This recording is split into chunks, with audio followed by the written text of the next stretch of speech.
Our society is on the brink of collapse because we lost 80% of our language. And what do I mean by that?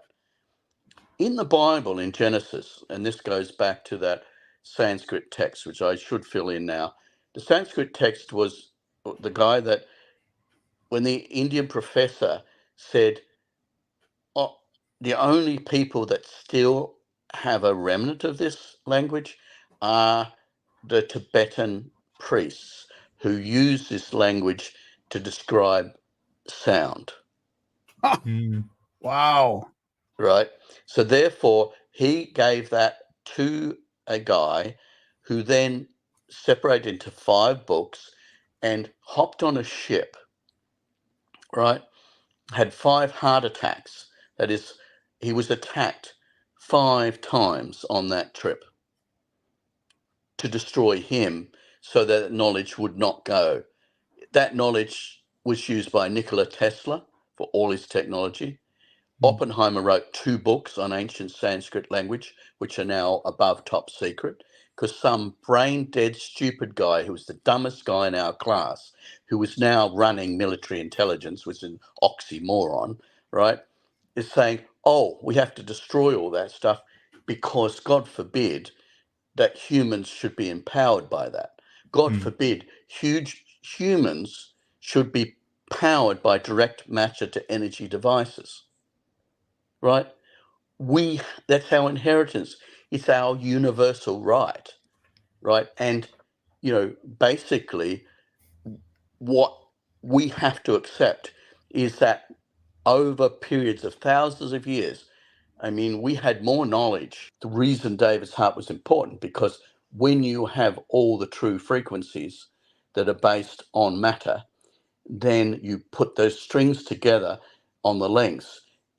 Any point on that curve that creates that perfect music. If you have a straight line at the top of the harp, and then you have the curve that's made by those frequencies, if you put a ball bearing on any point of that curve, it will finish at exactly the same time, whether it's 1 inch from the finish line or, right at the top, 100 inches, 144 inches. Point being that if you go to the Bible and you go, in the beginning there was the Word, right?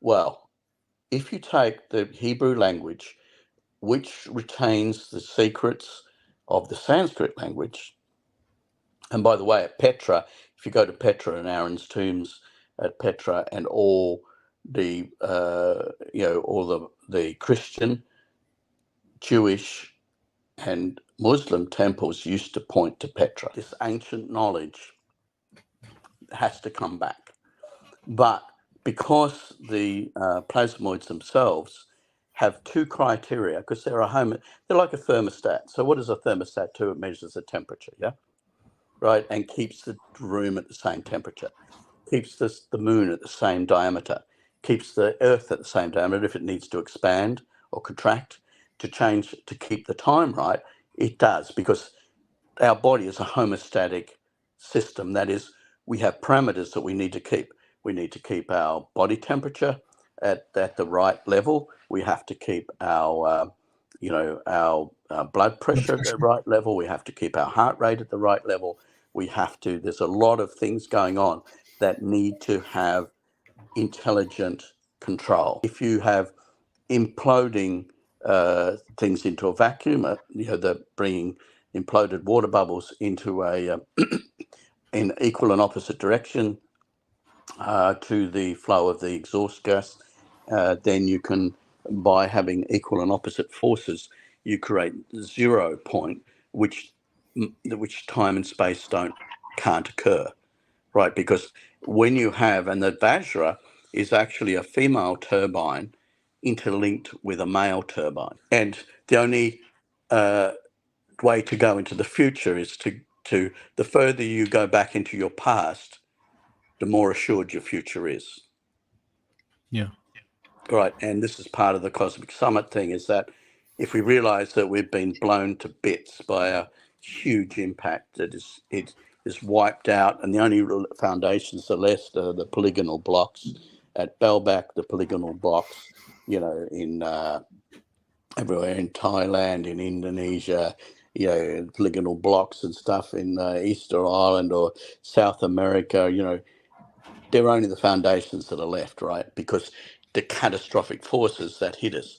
So therefore it comes back to, how does that information come back into society, right? Because the problem with society is that plasmoids have two finicky things.